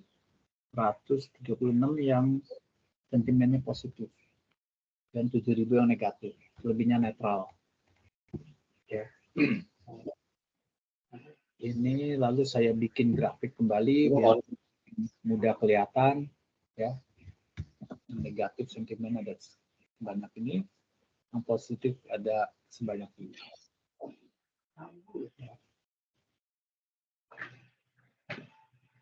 Terus kalau mau saya lihat apa saja sentimennya yang positif, beritanya, ya kan? Nanti kita cocokkan benar nggak nih, gitu ya? Kan kayak unemployment rate. Ya. Iya, Pak. Di sini aktualnya lebih besar dari forecast. Gitu. Dia positif. Gitu. Tahu nih benar apa enggak nih? Nah itu nanti saya perlu cross check lagi nih, kayak gini-gini perlu di cross check karena kan kalau kembali ke sini ya lihat di employment rate, harusnya kalau aktualnya itu lebih kecil dari forecast, bagus ya. Oh bagus ya. Ya kan, it's good for currency kan. Kalau aktualnya lebih kecil, ya kan, ini kan lebih kecil. Dari 218 kan lebih kecil dari ini. Harusnya ini bagus, ya kan? Tapi kalau ini kan ini besar. Itu lebih kecil. Kenapa ini positif? Ya kan? Ini perlu kita tanda tanyain nih. Cek berita lagi Kak, Pak. Cek beritanya gitu. Terus perlu cek juga grafiknya. Kita cek lagi grafiknya. Grafiknya kayak yang di sini gitu ya. Kadang gini loh, kadang bisa bagus untuk satu currency, bagus, tapi jelek buat yang lainnya. Misalkan dalam ini euro sama US dollar. Karena ini kan beritanya siapa ini? Beritanya US dollar, artinya berita Amerika, ya. Dan hal ini Amerika kan nih, US dollar. Currency-nya US dollar. Ketika Amerika Serikat mengklaim ada unemployment claims itu aktual hari ini lebih rendah dari prediksinya, artinya bagus perekonomian mereka. Artinya euro mereka kuat. Kalau euro mereka kuat, gimana sih efeknya dengan kalau dolar mereka kuat, gimana sih efek mereka dengan mata uang yang lain? Bagaimana efek mereka dengan euro gitu ya?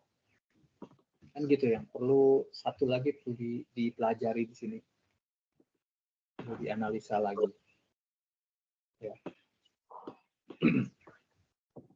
Terus, nah ini perlu saya masih perlu teman-teman bisa bantu juga nanti apakah benar nggak sih kalau emang ini salah harusnya ini negatif, misalkan salah, berarti ada function yang perlu diperbaiki, mungkin saja di sini, ya mungkin saja di sini perlu diperbaiki functionnya, gitu ya. Karena ini kan saya masih sederhana, saya hanya bikin 3 peluang saja, positif, negatif, netral. Ya, tapi teman-teman bisa extend lagi nih, ya. Teman-teman bisa modifikasi lagi function ini agar lebih presis gitu ya, lebih presisi untuk pemberian sentimen analisisnya. Jadi berdasarkan cek data di sini. Gitu. Ya, oke. Lalu ini contoh dulu sampai saat ini. Terus yang berikutnya ini yang negatif. Kita lihat yang negatif. Ya. Unemployment claims. Nah, ini kan kebalikannya nih ya. Kalau di sini unemployment claims-nya ini sebenarnya lebih kecil, ini lebih besar, harusnya ini positif kalau menurut berita. Tapi kenapa dia negatif? Apakah function kita yang salah, gitu ya? Maka itu perlu nanti di cross check kembali dari grafiknya, ya, grafik di sini. Lihat lagi tanggalnya, jamnya, benar nggak sih? Gitu ya. Agar machine learning kita juga benar. Ya, ini masih belum machine learning, ini kita baru memberikan justifikasi sentimen analisis berdasarkan nilai aktual, cash dan forecast ya. Terus, nah ini anggaplah ini kita sudah benar gitu ya, bahkan kita bisa lanjut ke machine learning. Kalau ini masih belum benar, kita masih perlu perbaiki dari tahapan di sini, dari tahapan analyze dan masih perlu kita perbaiki gitu ya. Asumsi ini kita jadi kerangkanya biar tahu ya teman-teman step-stepnya. Langkah berikutnya kalau ini sudah benar kita bisa bangun machine learning ya. Ini hanya deskripsi saja buat reminder gitu ya. Selanjutnya saya cek kembali kalau masih ada none atau enggak. Kalau sudah enggak ada ya, maka kita di sini perlu mendefine feature. Feature itu adalah apa ya bahasa Indonesia feature itu sih fitur ya. Fitur ya. Fitur ya bahasa Indonesia fitur ya. Iya Pak. Nggak ada yang lebih tepat lagi ya dari fitur. Ya. Boleh ngadopsi dari bahasa Inggris ke bahasa Indonesia fitur. Jadi kita akan ambil angka-angka ini sebagai fitur. Artinya karena ketiga angka inilah nanti yang menentukan sentimen positif, negatif atau netral, ya kan? Maka itu saya define di sini fiturnya, kita ambil actual, forecast, sama previous. Nanti tetap bisa saja nambahkan, misalkan date juga bisa kalau mau ditambahkan, gitu ya. Kalau mau nambahin time juga boleh, gitu ya. Bisa saja, ya boleh, gitu ya. Jadi sebagai contoh dulu, saya mau coba dulu kita pakai angka actual dulu, actual, forecast, dan previous. Gitu. Oke, kita ubah. Kemudian, oh ya, karena di sini adalah kolomnya sudah berupa apa? Tipe datanya pandas, gitu ya. Saya rubah menjadi string, ya. Di sini saya rubah kolom ini menjadi tipenya string. Ya. Kemudian saya tentukan target variabelnya, ya. Jadi gitu loh, teman-teman biar tahu kenapa ada X, kenapa ada Y. Tahu nggak? Ini Pak, nilai ini untuk pembelajaran pada mesin learning-nya. Iya. Y ini apa berarti?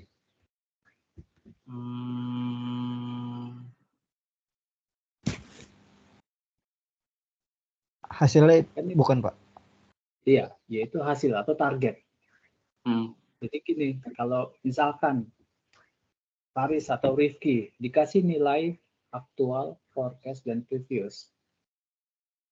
Dengan 3 nilai ini, Faris dan Rifki bisa tahu, oh ini positif, oh ini negatif. Ya kan? Jadi Ya, sentimen positif, negatif, ataupun netral itu adalah target. Ya, istilahnya kalau dalam machine learning itu adalah target. Karena kan machine learning kita hanya mengklasifikasikan suatu berita, ya, suatu berita yang ada di sini berdasarkan value yang ada, value actual, forecast, dan previous, ya. Berdasarkan 3 angka ini, machine learning kita bisa memprediksi, oh kalau ada deskripsi berita seperti ini, value-nya seperti ini positif, ini negatif, ini netral. Kan targetnya seperti itu. Targetnya dia hanya mengklasifikasikan saja, gitu, dari angka-angka yang ada ini. Tapi dalam hal ini saya baru ambil contoh menggunakan tiga ini saja ya, actual, forecast, dan previous. Saya belum menggunakan deskripsinya. Mungkin nanti teman-teman bisa coba menambahkan deskripsinya.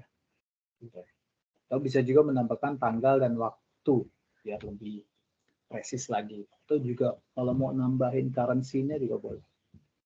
Ya, ini saya baru coba-coba dulu di sini pakai 3 feature dulu ya. Jadi Y ini adalah target klasifikasi. Jadi nanti ini hasil prediksinya. Sedangkan feature-nya ini adalah inputnya nanti. Ya. Oke, untuk itu kita perlu import libraries dulu untuk melakukan machine learning. Kita perlu import modul train, test, split. Jadi nanti data sebanyak 10 tahun terakhir itu kita akan pisahkan menjadi data untuk training, data untuk testing, gitu ya. Dan kita ambil juga beberapa matriks untuk mengukur performance dari machine learning. Ya. Ini hanya import library, lalu kita lakukan data splitting. Kita pisahkan data untuk training, ya, data untuk testing. Maka itu di sini ada X train, ada X test, ada Y train, ada Y test. X train ini adalah data fitur gitu ya. Jadi hanya diambil actual, forecast, dan previous, ya, yang akan dilakukan untuk data training. Nanti setiap data actual, forecast, dan previous, nanti temannya adalah Y train. Ya, nanti ada kolom Y train, yaitu nanti yang berisikan positif, negatif, ataupun netral, gitu ya. Ini target. Kemudian ada test. Ya, ada data untuk testing. Isinya hanya berisi angka aktual, forecast, dan previous. Dan y-test-nya berisikan data positif, negatif, atau netral. Gitu. Ya, kita split dari data X, Y, test size-nya saya ambil 80% untuk testing. Ya. 80% untuk testing, 80% untuk testing ya, selebihnya buat training ya. Ini bisa dirubah kalau teman-teman mau, misalkan saya bikin untuk test size-nya misalkan 50 gitu ya, tengah center 50-50, boleh saja teman-teman boleh uji coba ya, silakan. Atau kebalikannya, test size-nya 20% ya. Ini tadi kita pakai 0,8, trend size-nya sebanyak 4.800, test size-nya 19.000 ya. Sekarang saya balik, saya pakai hanya 0,2% untuk test size-nya. Maka kalau kita running, sekarang saya punya untuk training ada 19.000, untuk tesnya 4.800 sekian gitu. Jadi saya lebih banyak untuk training, katanya sih memang lebih baik untuk lebih banyak melakukan training daripada testing, betul nggak? Ya kan? Iya, Pak. Kayak kita aja manusia, kalau kita lebih banyak trainingnya, ya, otak kita dilatih lebih banyak dengan training, pelatihan. Setelah dilakukan training, lakukan tes. Gitu. Misalkan kayak bayi juga kan, dia nggak tahu tadinya bentuk lingkaran, bentuk segitiga, tapi dengan dilatih banyak bentuk lingkaran segitiga, dia kenal banyak. Lalu suatu hari diajak keluar, dikasih tahu ini bentuk apa, kasih bentuk segitiga, dia tahu oh itu segitiga. Padahal dia belum pernah lihat bentuk objek itu, ya sama seperti itu gambarannya, ya. Jadi bisa aja teman-teman lakukan seperti ini, 0,2 atau bahkan 0,1 pun juga boleh, ya. Nanti lihat aja hasilnya seperti apa, ya. Ini kita coba. Lalu kita sekarang kita bikin model, ya, kita create model. Ada beberapa model, kalau saya tanya di siapa nih, di ChatGPT nih, teman setia, ada berapa model sih buat melakukan ini?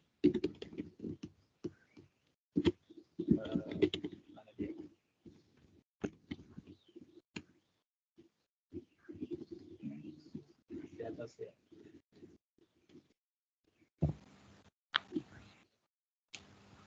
Enggak Eclipse, text processing enggak.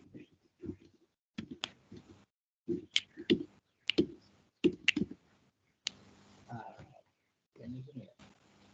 Mulai nih. Ini SVM pakai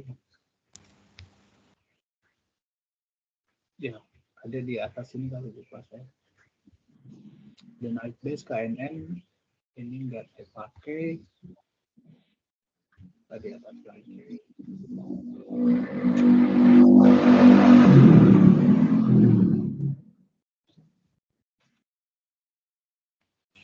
Ya, ini dia.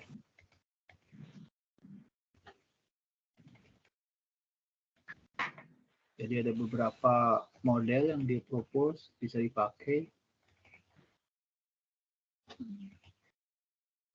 Gitu ya. Ada random forest, ada logistik nih dia ya. What model is suitable for classification machine learning? Katanya ada logistik regression, decision, ada random forest gitu ya, ada banyak. Terus saya tanya, tolong dong buatin script Python untuk pakai logistic regression. Kasih tahu lah kayak gini, tek bla bla bla, tinggal ikutin aja, gitu. Kan? Tinggal ikutin, saya copy paste, jalanin di sini, kan? Tinggal saya sesuaikan, bikin, ya kita panggil dulu import modelnya, lalu kita bikin model logistiknya, pakai iterasi. Ini teman-teman juga bisa coba mau iterasinya berapa, 1000 kali, 2000 kali juga boleh. Coba-coba. Ini lihat gimana hasilnya. Gitu ya. Lalu di sini ada dia dilatih training proses di sini, ya, membuat prediksi berdasarkan data tesnya. Trainingnya ada di sini. Ini training.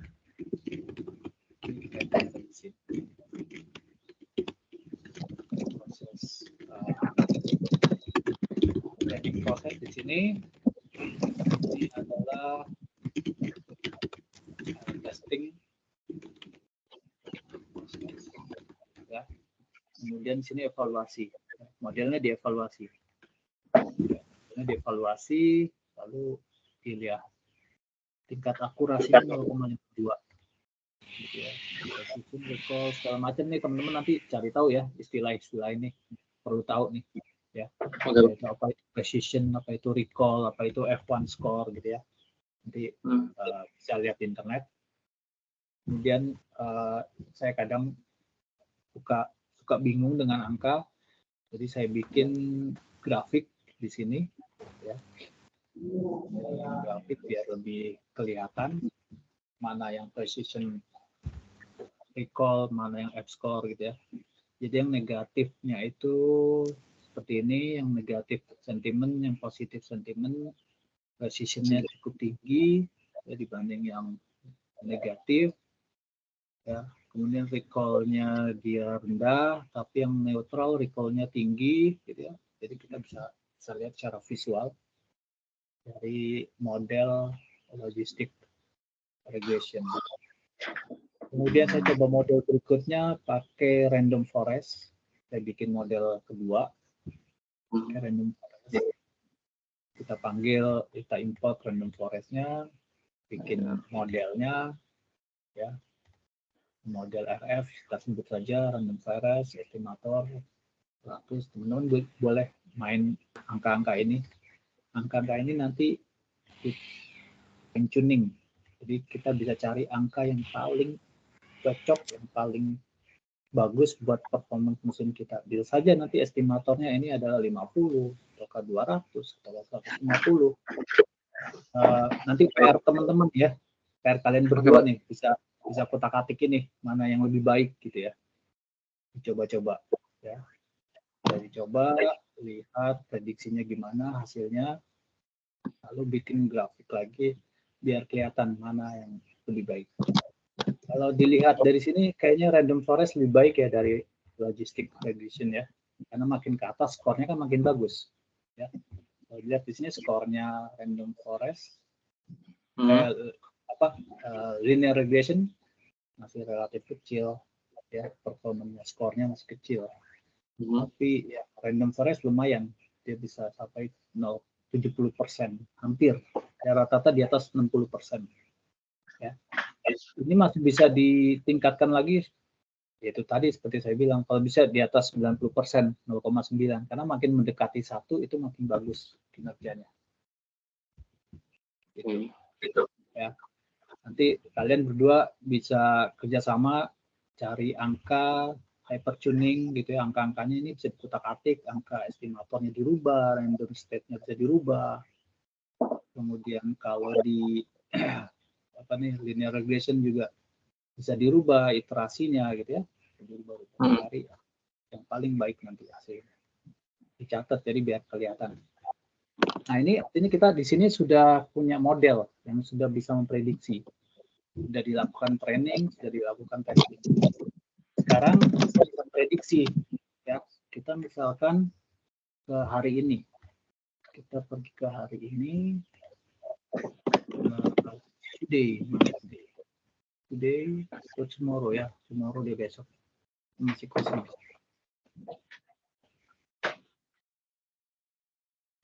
Nanti today line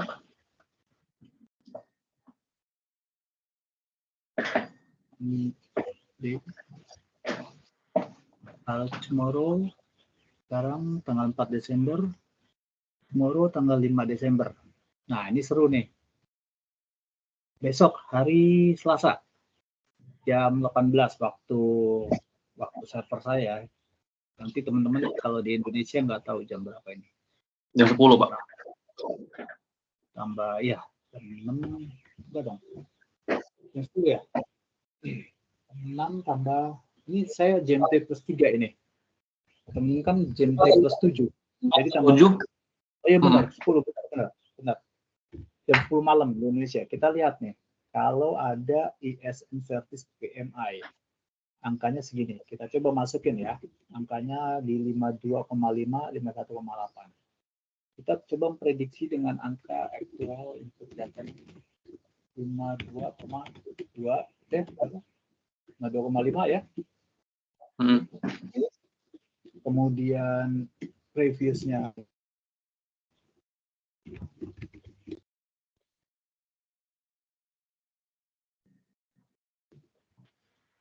aktualnya belum ada ya. Oh, aktualnya belum ada, sorry. Berarti enggak yang hari ini aja, hari ini. Yang ini. Euro tadi ya jam 12.30 di sini. Di 16,8, di sini minus 16,8. Minus 16,8. Forecast-nya di 15, minus 15. Minus 15. Previousnya minus 18,6. Minus 18,6. Ya, jadi kita buatkan input datanya untuk masing-masing fitur, ya, fitur yang tadi kita simpan ke dalam sebuah Panda data frame. Ya, kita sebut saja kita sini bikin input data. Ya.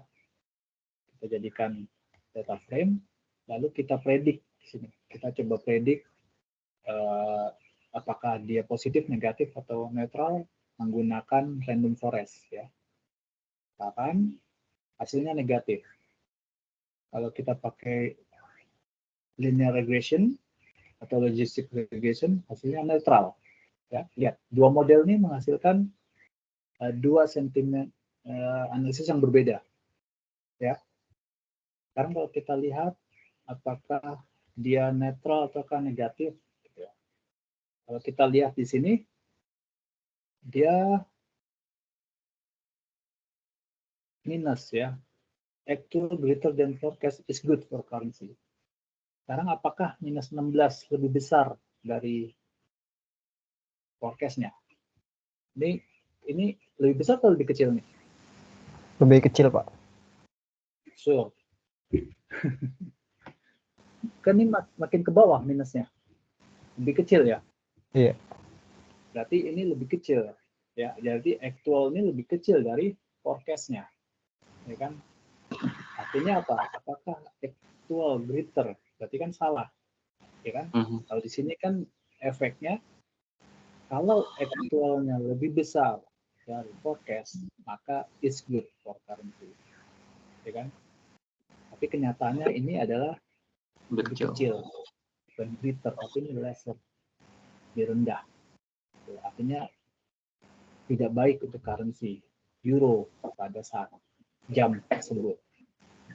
Ya, artinya sentimennya berarti ini negatif. Ya. Artinya negatif menurut ini ya.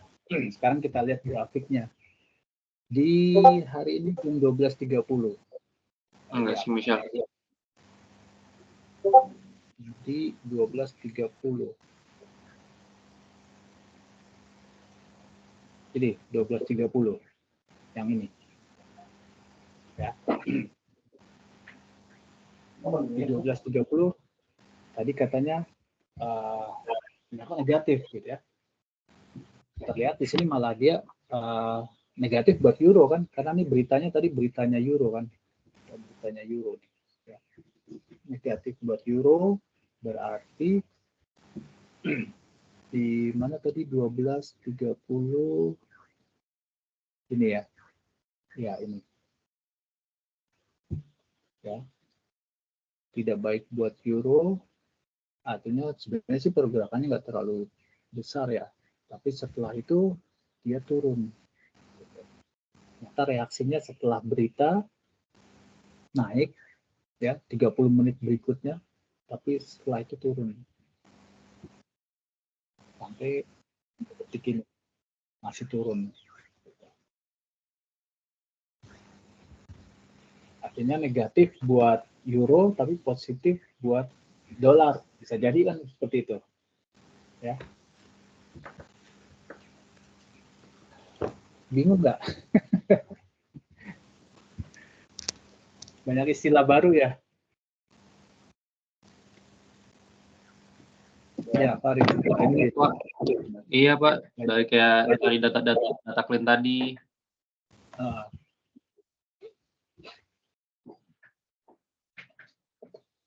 Makanya saya lihat yang punya bapak yang baru kan banyak banget perubahannya dari yang awal kita jalanin tuh, Pak, kan.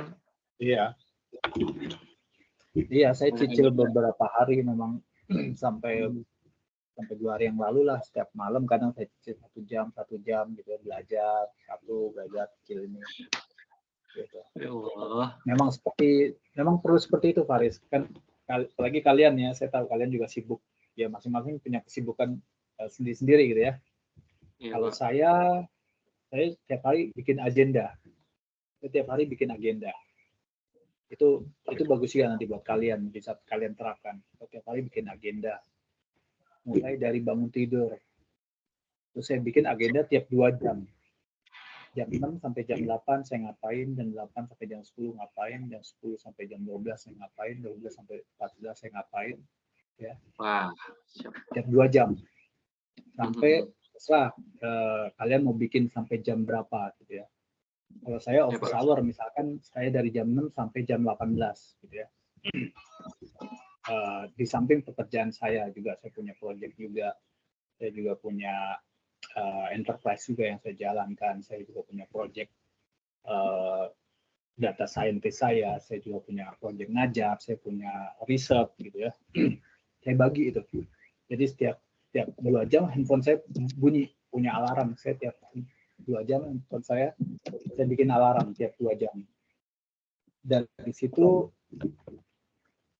setiap alarm berbunyi itu sebagai pengingat bahwa saya sudah harus move on ke agenda saya berikutnya atau saya masih continue. Semuanya berdasarkan agenda yang saya buat di pagi hari. Gitu. Jadi setiap pagi bangun tidur, setelah sholat, setelah beres semuanya, sarapan, gitu, bikin agenda. Teman-teman bisa bikin agendanya pagi hari atau malam hari, belum tidur, itu juga bagus.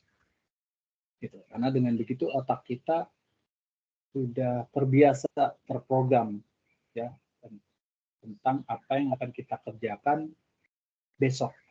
Karena kan setiap hari itu is new day, hari itu hari yang baru, ya. Kalau kita nggak bikin agenda, kadang hari itu lewat begitu saja. Ya, artinya bisa sia-sia hari itu. Sia nggak benar, Pak. Ya, tapi kalian masih muda, ya kan? Kalian masih muda, masih sangat muda, artinya kesuksesan bisa kalian raih semudah mungkin juga bisa kalau kalian bisa rancang gitu ya. Ya, bisa itu ya.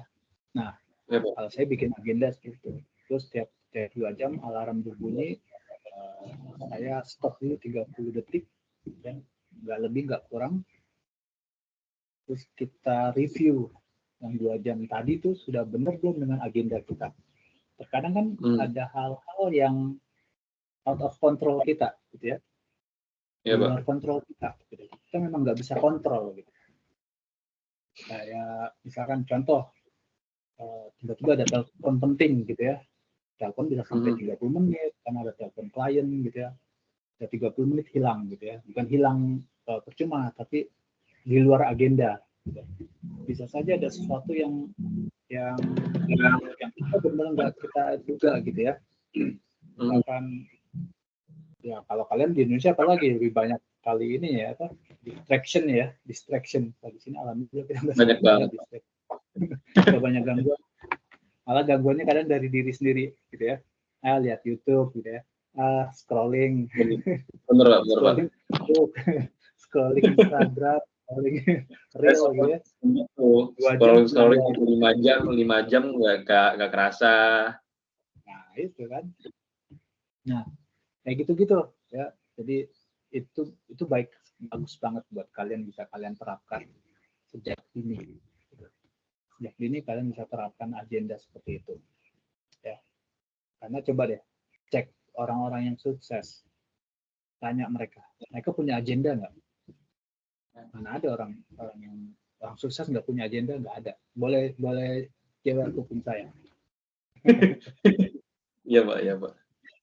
Tanya, punya teman nggak yang sukses? Yang udah sukses deh, tanya. Udah Pak, udah. Kenal, ada nggak? Kenal teman SMP saya dulu.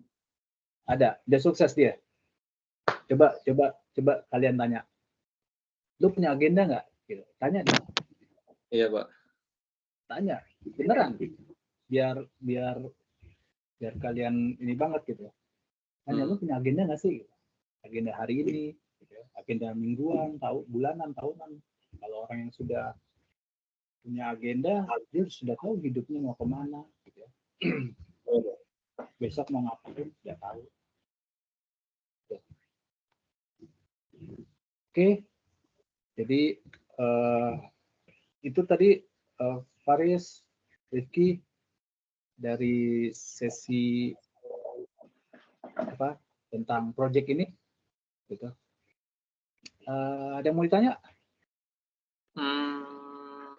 Sebentar saya cek dulu Pak.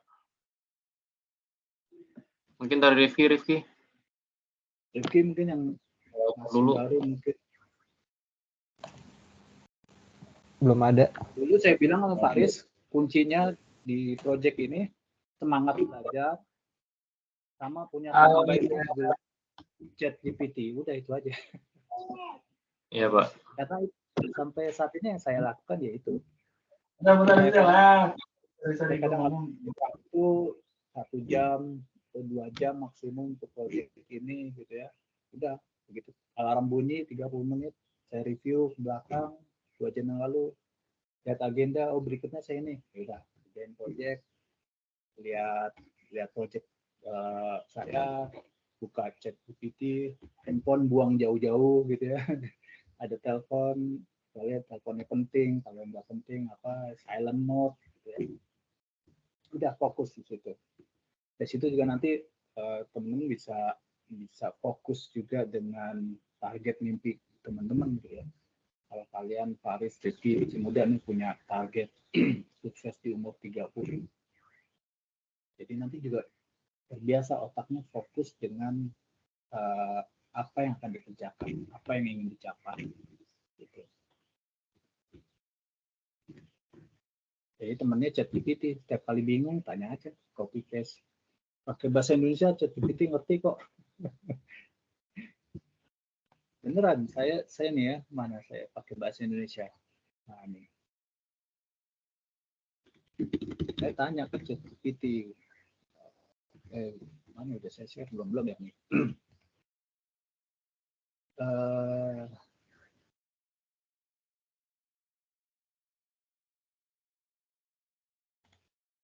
Nih saya tanya pakai bahasa Indonesia, bisa dia ChatGPT gitu ya.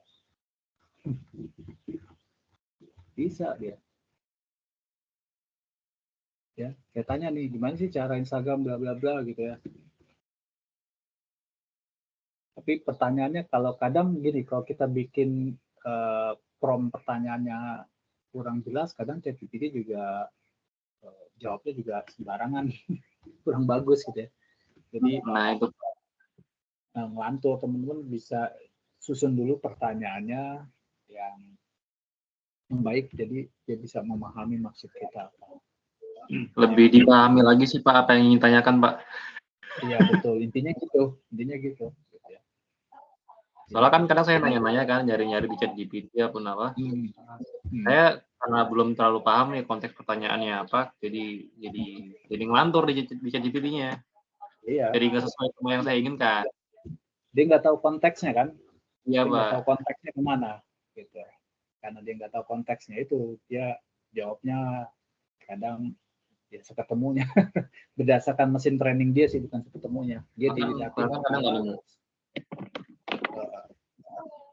Ya, seperti itulah.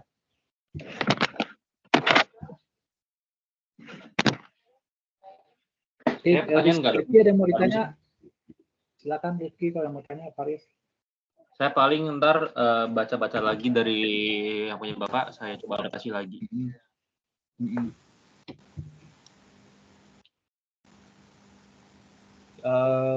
Untuk kalian gimana cara kalian bekerja samanya?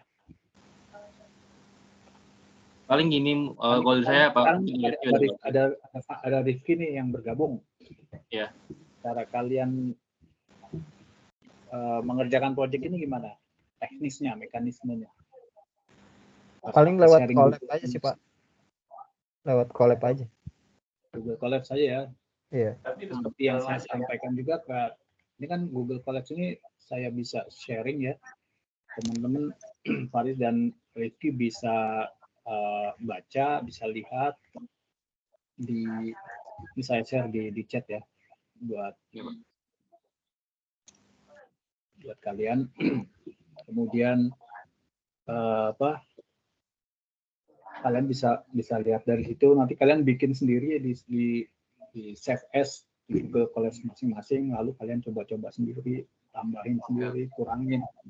Silakan modifikasi, silakan.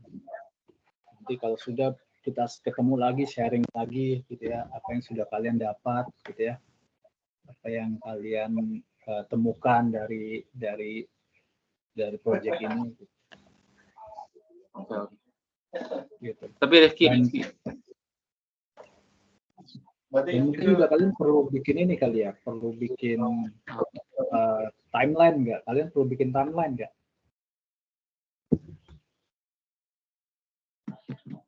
Maksudnya gimana tuh Pak? Misalkan gini, kayak tadi agenda, kalau saya timeline itu jam segini gitu, kita ngobrol gitu Pak. Kalian misalkan minggu berapa kali kalian berdua diskusi, gitu. Ntar minggu berikutnya kita bertiga ketemu lagi gitu. Boleh Pak, boleh itu sebenarnya dari kalian. Gitu. Jadi saya pengen juga kalian yang bisa lebih aktif. Gitu. Jadi Pak, kalian banyak belajar, kalian banyak praktis, gitu ya. Nanti di satu sisi saya akan membackup, gitu ya. Saya backup, saya tetap mengerjakan dari sisi saya apa yang saya bisa, nanti saya share. Tapi kalian juga punya effort, kalian punya penemuan kalian sendiri, gitu ya. Kalian bisa uji coba sendiri. Kok saya kalau pakai angka segini hasilnya seperti ini Pak. Kok saya fine tuning di angka parameter ini hasilnya seperti ini Pak. Gitu. Ya, dari situ kan nanti kita bisa sharing dan kita bisa dapat sesuatu insight yang baru. Oh, kayaknya ini loh angka yang paling cocok buat mesin kita seperti ini gitu. Atau mau coba pakai model yang lain. Tadi kan saya baru pakai. Nah, ya alarm saya bunyi. Ada jam 10 ya Pak? Iya. Ada jam 8 di sana. Iya, sini jam 4 sore. Oh, jam 16. Ya. Artinya saya memang sudah bikin agenda dari jam 14 sampai jam 16 saya ketemu kalian gitu ya. Iya Pak. Gitu. Ya. Jadi saya pesan buat Faris dan Rifki bikin agenda untuk ngerjain proyek ini, bikin timeline, kapan kita ketemu lagi, kapan kalian dulu berdua ngobrol atau sharing Google Collabs-nya. Ini gue udah bikin kayak gini, Riz, misalnya Rifki, atau baliknya Rifki, ini gue udah bikin seperti ini gitu ya. Iya Pak. Terus ya sering-sering kontak gitu ya, biar progresnya juga kepantau. Kalau sudah ada progres, boleh sharing ke kita, saya gitu ya. Kita diskusi lagi, kita video conference lagi seperti ini kan lumayan, progresnya juga lumayan, gitu ya, progres. Gitu. Baik Pak. Oke, Faris, Rifki, cukup? Cukup kalau dari saya Pak. Oke. Terima kasih Faris, Rifki sudah mau berpartisipasi di proyek ini ya. Iya Pak. Semoga effort kalian, usaha kalian buat apa yang kalian buat kebaikan kalian juga kembali ke diri kalian lebih besar lagi kebaikan. Amin. Oke. Selamat malam kalau gitu. Kita ketemu lagi nanti kalau saya tunggu report dari kalian gitu ya. Saya tunggu berita baik dari Faris dan Rizky. Oke. Baik, Pak. Assalamualaikum warahmatullahi wabarakatuh. Selamat malam. Sampai ketemu lagi ya. Siapa? Rifki.